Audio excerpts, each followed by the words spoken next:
Have you heard of the Enneagram before? Do you know what your number is? Have you taken an Enneagram test before? So ones are the perfectionists. They always see how things can be better. I went on a date once with one, but I don't think we went on a second because at the end of the night I realized that my collar was messed up. Type 7s are the enthusiasts. They're a ton of fun and they're up for pretty much anything, just as long as it doesn't have to deal with pain.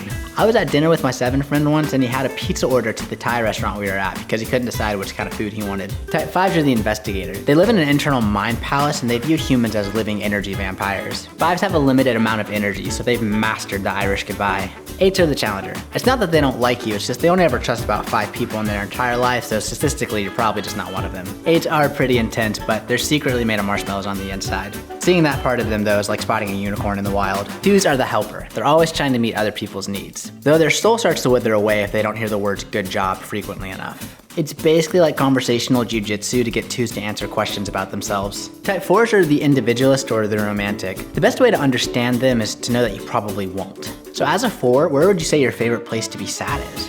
9s are the peacemaker. They're super chill and easygoing, but that's just because they've normally disconnected from how they actually feel about a situation.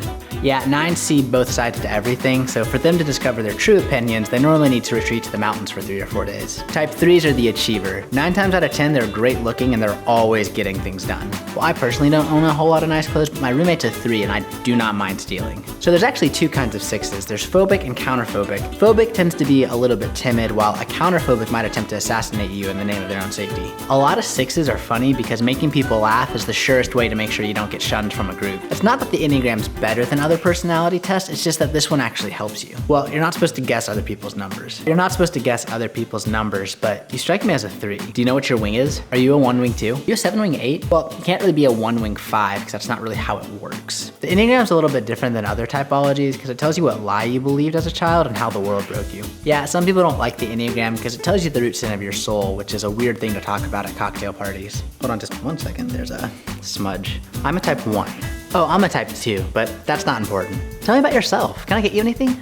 Yeah, so I'm a 3. I also run my own business. I'm currently training for a marathon. I've hiked Mount Kilimanjaro twice. It was on the second descent down that I came up with the idea for my nonprofit in Tanzania. Yeah, well, a test I took once said I was a 4, but I'm not really sure I understood my answers. I'm a 5. Why do you want to know more about me? Oh, I'm a 6. Do you like 6s? What do you think about 6s? How fun. You guys, there's a coffee shop we can swing by on the way to the Caribbean place I was telling you about. Oh, I'm a 7. Why?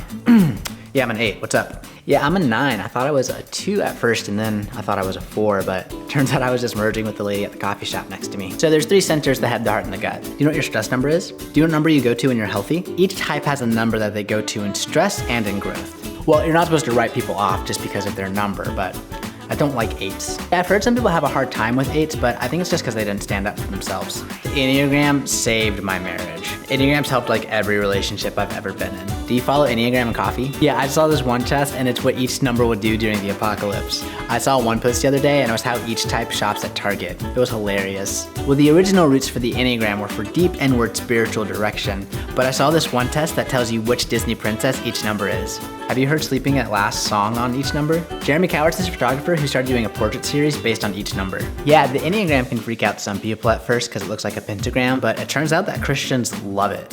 Have you listened to the Typology podcast? Have you listened to Suzanne Stabile before? Have you read Richard Rohr? Have you heard Jerome Lubba? Have you read The Road Back to You? Have you taken the IEQ 9? Have you taken the Ready? Well, there's a lot of free tests out there, but you really should take the Ready. Do you know what your subtype is? Yeah, subtypes really change the game. The subtypes are self-pres, social, and sexual, though some people say 1-to-1 if the word sexual makes them uncomfortable. No, I'm not a fanatic. I've just got one small Enneagram tattoo on my chest. No, the Enneagram's not like who you are. It's just a snapshot.